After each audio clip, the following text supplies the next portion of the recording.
বন্ধুরা, আজকে আমি করব পেঁপে কোপ্তা কারি। পেঁপেটাকে ভালো করে ধুয়ে জল ঝরিয়ে আমি মিক্সিতে পেস্ট করে নিয়েছি। এবার এর মধ্যে দেবো একটু জোয়ান, তারপরে দেবো কালো জিরে,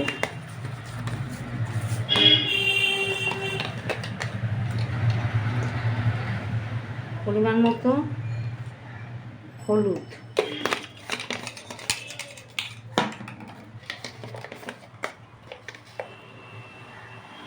পরিমাণ মতো নুন,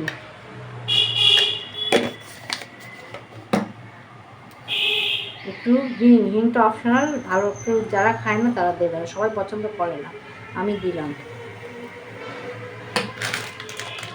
তারপর দেবো বেসন,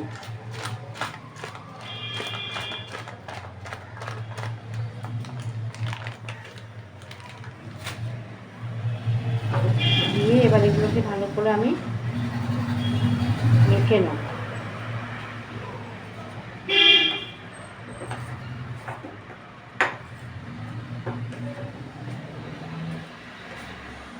এগুলোকে ভালো করে মেখে নিচ্ছি।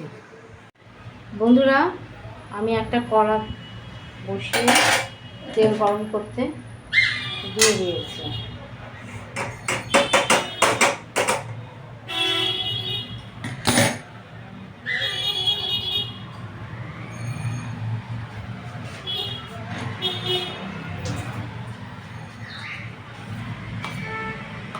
তেলটা গরম হয়ে এসছে, এবার আমি বড়াগুলো একে একে ছেড়ে দেবো।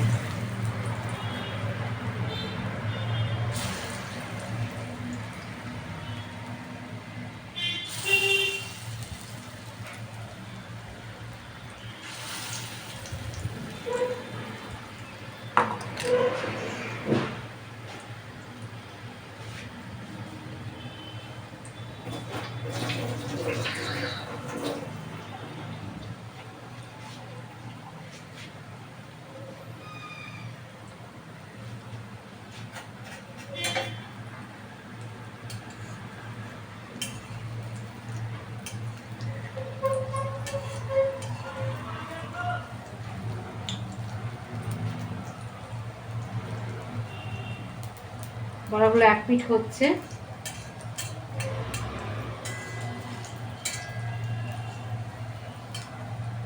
এক পিঠ ভালো করে ভাজা হলে আমি আর এক পিঠ উল্টে দেবো।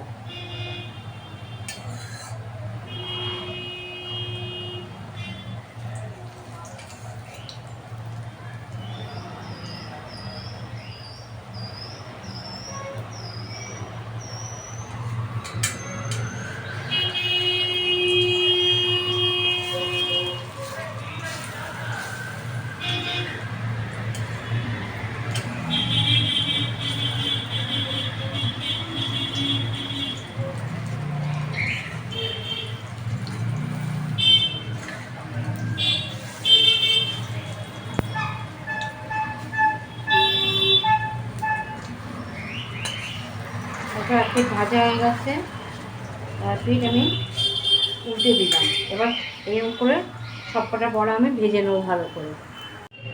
দেখো, বড়াগুলো আমার একে একে সব ভাজা হয়ে গেছে। এবার আমি কড়াতে আবার একটু তেল দিয়ে গরম করতে দিলাম। তেলটা গরম হয়ে এসছে, এবার আমি এর মধ্যে দেবো একটু জিরে ফোড়ন, দিয়ে দিলাম।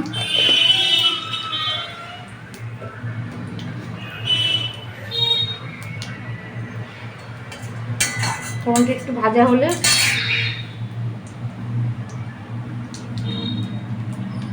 দিয়ে দিলাম আস্ত গরম মশলা, 3টে ছোটো এলাচ, একটু দারচিনি আর 2টো লবঙ্গ, আস্ত গরম মশলা, জিরে ফোড়নে দিলাম। আমি একটু ডুমো ডুমো করে আলু কেটে রেখেছিলাম, সেই আলুটা এবার দিয়ে দেবো।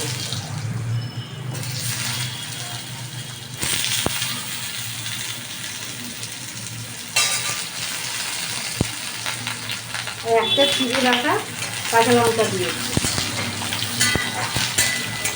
ঝালটা যে যেরকম খাবে দেবে। আমি ঝাল খেতে পারি না, আমার ঝাল করতে হয় না, আমাদের রান্নার একটু ঝাল কমই দেবে। আলুটাকে আমি ভালো করে ভাজবো।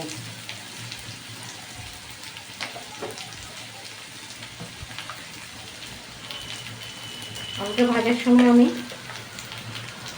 পরিমাণ মতো নুন দিলাম। যেহেতু বড়াই নুন দেওয়া আছে, নুনটা এখন একটু কম দিলাম, পরে টেস্ট করে নিয়ে নুনটা দিতে হবে।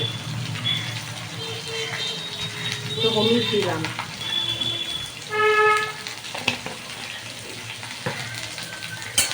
দিয়ে এবার আমি ভাজতে থাকবো। আলুগুলোকে একটু ভালো করে ভাজতে থাকবো।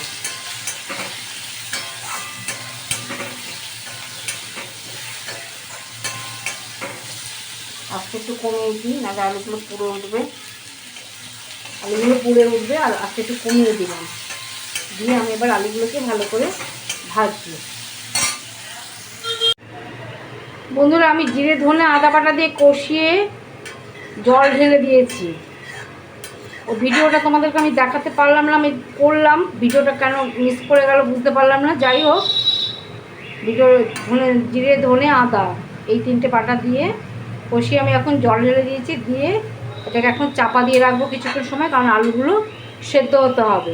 আলুগুলো সেদ্ধ না হওয়া পর্যন্ত চাপা দেওয়া থাকবে। আমি তারপর ফিরে আসছি। দেখো ঝোলটা ফুটছে, আলুগুলো সেদ্ধ হয়ে গেছে। এবার আমি একটু মিষ্টি মেশাবো, অল্প পরিমাণে একটুখানি চিনি, যেহেতু নিরামিষ তরকারি অল্প করে একটু চিনি মিশিয়ে দিলাম। আর আমি কষাবার সময় একটু টমেটো কেচাপ দিয়েছি। দেখো এবার আমি কোপ্তাগুলো সব একে একে ঢেলে দেবো। একে একে সব কোপ্তাগুলো আমি ঢেলে দিলাম। দিয়ে এবার বেশিক্ষণ ফোটাবো না, এমনি কোপ্তাতে সমস্ত ঝোল টেনে নেয়।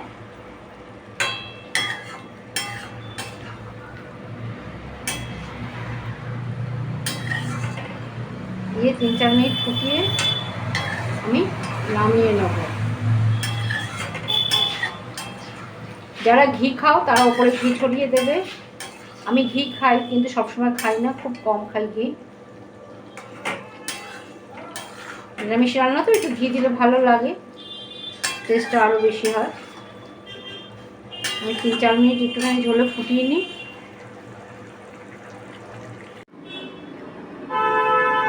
বন্ধুরা, তৈরি হয়ে গেল আমার পেঁপের কোপ্তা কারি। কেমন লাগলো বন্ধুরা দেখে কমেন্ট করে কিন্তু জানাবেন। দেখুন এখনও ধোয়া উঠছে, এই সবে নামালাম তৈরি করে। ভালো লাগলে একটু কমেন্ট করবেন, ফলো করবেন, আর ইউটিউব থেকে দেখলে সাবস্ক্রাইব করবেন।